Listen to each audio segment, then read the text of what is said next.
오늘 우리에게 주신 하나님 말씀은 사도행전 3장 1절에서 4절입니다. 신약성경 사도행전 3장 1절에서 4절, 신약성경 190페이지입니다. 같이 읽겠습니다. 시작. 제9시 기도 시간에 베드로와 요한이 성전에 올라갈새 나면서 못 걷게 된 이를 사람들이 메고 오니 이는 성전에 들어가는 사람들에게 구걸하기 위하여 날마다 미문이라는 성전문에 두는 자라. 그가 베드로와 요한이 성전에 들어가려 함을 보고 구걸하거늘 베드로와 요한과 더불어 주목하여 이르되 우리를 보라 하니. 아멘. 이 새벽에 예배하신 하나님의 은혜가 우리 성도님들께 함께 하시기를 예수님의 이름으로 축복합니다. 아멘. 자, 오순절 성령 강림 사건이 있었습니다. 그 충만함을 경험한 제자들이 이제 본격적으로 놀라운 사역을 시작합니다. 성전 문 앞에서 구걸하는 사람, 평생 앉아 있었던 사람을 일으키는 기적을 행합니다. 자, 2절을 제가 다시 한번 보겠습니다.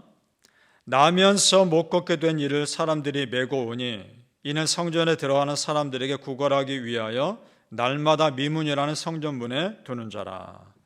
자, 이 사람은 태어나면서부터 못 걷는 겁니다. 걷는 것이 어떤 건지를 모르는 겁니다. 보기는 봤겠지만 자기 힘으로 걸어본 적이 없는 사람입니다. 그래서 누군가가 이 사람을 성전 문 앞에 데려다 놓았겠죠. 구걸하며 살 수 있도록. 불쌍한 사람입니다. 날마다 미문이라는 성전문에 두는 자라, 이것으로 보아서 그 성전에 드나드는 사람은 알고 있는 사람입니다. 날마다 그 앞에 있으니까. 그리고 베드로와 요한도 항상 그 시간에 기도하러 갔을 겁니다. 그러니까 베드로와 요한도 이 사람 이미 알고 있는 사람입니다. 따라서 평소 같으면 그냥 지나쳤을 겁니다. 그런데 성령 충만함을 받고 난 뒤에 그냥 못 지나치는 겁니다. 그 사람을 그냥 지나치지 못하도록 성령 하나님께서 감동하신 겁니다. 자, 4절 말씀 다시 한번 보죠. 그래서 어떻게 반응하는지. 베드로가 요한과 더불어 주목하여 이르되 우리를 보라 하니 라고 되어 있습니다. 주목하여 이르다라는 말을 보면 뚫어지게 쳐다보다, 그리고 그 사람을 관심 있게 쳐다보다, 이런 표현입니다. 그러니까 그냥 스쳐 지나가지 못하는 겁니다. 성령 하나님의 감동하심에 베드로와 요한이 반응하고 있는 겁니다. 그래서 그 사람에게 무엇인가 해주고 싶은 마음이 생겼던 겁니다. 자, 우리 성도님들, 내 마음이 쓰이는 곳에 내가 해야 할 일도 있는 겁니다. 그런데 그 사람에게 돈 몇 푼 주는 것은 근본적인 해결책이 되지 않습니다. 근본적인 해결책을 주고 싶었던 겁니다. 6절 말씀 우리 같이 읽어보죠. 그럼 어떻게 하는지. 6절 말씀입니다. 시작.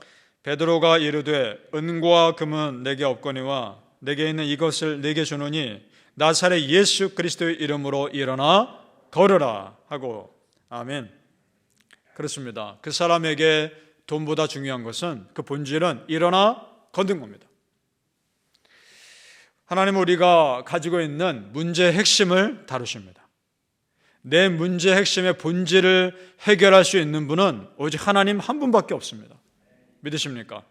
아멘. 베드로와 요한이 이렇게 믿음의 선포를 할 때 그대로 안 되면 어떡하나 이런 걱정 전혀 하지 않습니다. 믿고 선포합니다. 자, 이것은 내 결과는 하나님 몫이라는 걸 이미 그들은 믿고 있는 겁니다. 자, 보세요. 성령 하나님으로 충만하니까 믿고 믿음으로 선포하고 있는 겁니다. 이때 어떤 일이 일어납니까? 그 사람이 단순히 일어나서 걷는 정도가 아닙니다. 7절에서 8절을 같이 읽어보겠습니다. 7절에서 8절입니다. 시작. 오른손을 잡아 일으키니 발과 발목이 곧 힘을 얻고 뛰어 서서 걸으며 그들과 함께 성전으로 들어가면서 걷기도 하고 뛰기도 하며 하나님을 찬송하니. 아멘. 자, 지금 베드로가 믿음으로 선포하고 곧바로 그 사람을 잡아 일으킵니다.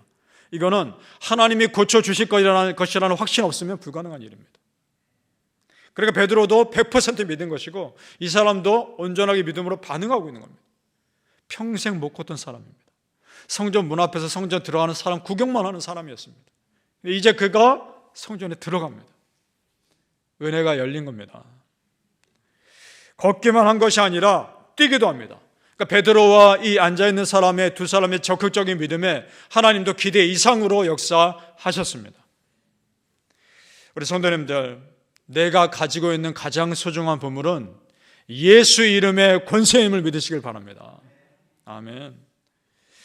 우리에게 필요한 것은, 이 사람에게 필요한 것은 일어나 걷는 것이었습니다. 우리도 마찬가지입니다. 우리에게 필요한 것도 일어나 걷는 겁니다. 내 육신이 일어나 걷는 것뿐만 아니라 내 영이 일어나 걷는 겁니다. 끊임없는 믿음에 도전하시라는 겁니다. 만약에 베드로가 평소처럼 그냥 스쳐 지나갔으면, 그 마음에 성령 하나님의 감동하심에 반응하지 않았다면 오늘 기적은 일어나지 않았을 겁니다. 그래서 성령 하나님의 감동하심에 반응했을 때 이런 기적이 일어나는 거죠. 성전 문에 앉아 구걸하던 그 사람도 마찬가지입니다. 평생 한 번도 걸어본 적이 없는 사람, 그 눈으로 구경받은 사람이, 자기 근육으로 걸어본 적이 없는 사람이 믿음으로 반응하고 근육으로 일어나 뛴 겁니다. 성도님들, 믿음은 해보지 않은 것을 하게 합니다. 믿음은 가보지 않은 곳에 가게 합니다. 믿으십니까?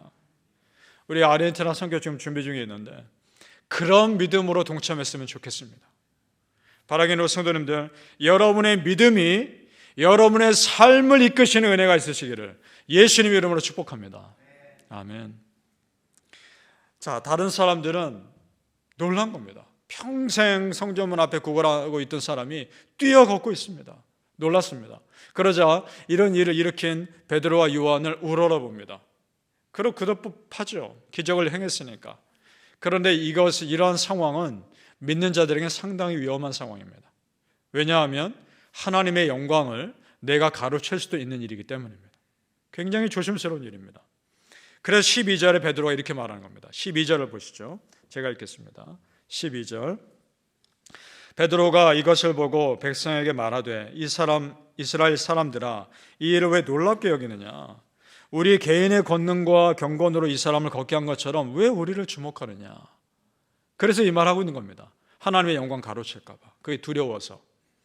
그러면서 16절을 또 얘기합니다. 16절 같이 읽겠습니다. 시작. 그 이름을 믿음으로 그 이름이 너희가 보고 아는 이 사람을 성하게 하였나니 예수로 말미암아 난 믿음이 너희 모든 사람 앞에서 이같이 완전하게 낫게 하였느니라. 아멘. 지금 베드로는 예수 이름의 권세로 이런 일을 행했다라고 선포하고 있는 겁니다. 그래서 성도님들, 예수 이름의 권세와 능력 정말 믿습니까? 아멘. 평생 걷지 못하는 사람 예수 이름으로 걸었습니다. 그 이름의 능력의 역사를 일으켰습니다. 골리앗 앞에서 담대히 선포했던 다윗도 비슷한 고백을 합니다. 사무엘상 17장 45절에 그가 이런 고백합니다. 다윗이 블레셋 사람에게 이르되 너는 칼과 창과 단창으로 내게 나오거니와 나는 만군의 여호와의 이름 곧 네가 모욕하는 이스라엘 군대의 하나님의 이름으로 내게 나아가노라. 아멘. 똑같은 고백입니다. 모두가 두려워 감히 맞서지 못하고 있을 때 하나님의 이름으로 담대하게 나아갑니다. 이것이 믿음입니다. 여러분, 내가 내 이름으로 맞서면 세상에 우리는 지게 돼 있습니다. 나보다 능력 많고 나보다 뛰어난 사람이 훨씬 많기 때문입니다. 그런데 하나님의 이름으로 나아가면 우리는 승리합니다. 하나님의 능력과 하나님의 강하심에 맡기기 때문입니다. 너무나 당연하고 분명한 진리인데 그걸 믿지 못하고 내 힘으로 하려는 것이 문제인 겁니다. 우리는 그저 예수 이름의 권세와 능력 믿으면 되는 겁니다. 오늘 평생 걷지 못한 자를 걷게 하신 이 사건은 예수 이름의 권세를 보여주기 위한 사건입니다.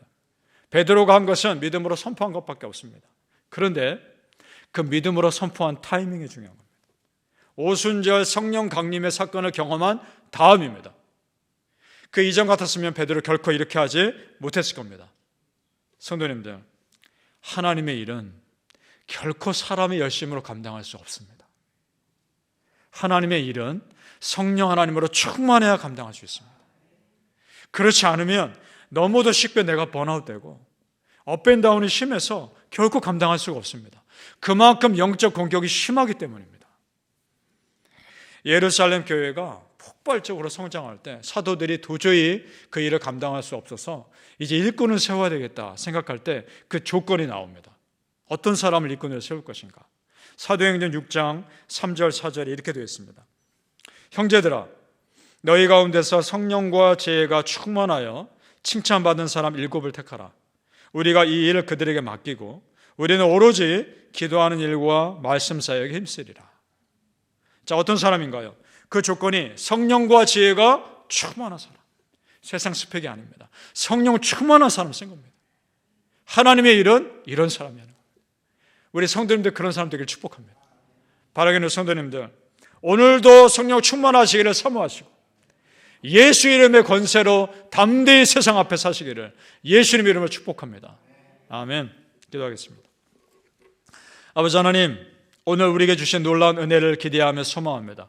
예수 이름의 권세가 우리를 보호하여 주옵소서. 예수 이름의 능력으로 이 세상을 담대하게 살아가게 하여 주옵소서. 우리 백성들 한 사람 한 사람 하나님 앞에 담대히 기도했을 때 기도한 것을 믿는 그대로 되게 하여 주시옵소서. 아버지 하나님, 성령 충만하기를 원합니다. 성령 충만을 사모하게 하여 주옵소서. 그래서 하나님께서 나에게 맡겨주신 놀라운 믿음의 사역들 은혜 가운데 잘 감당할 수 있도록 도와주시옵소서. 내 마음이 낙심될 때 성령 하나님 우리를 붙들어 주시옵소서. 내 마음이 다운될 때 다시 일으켜 주시옵소서. 다시 일어나는 역사가 있게 하여 주시옵소서. 감사하며 예수님 이름으로 기도합나이다. 아멘.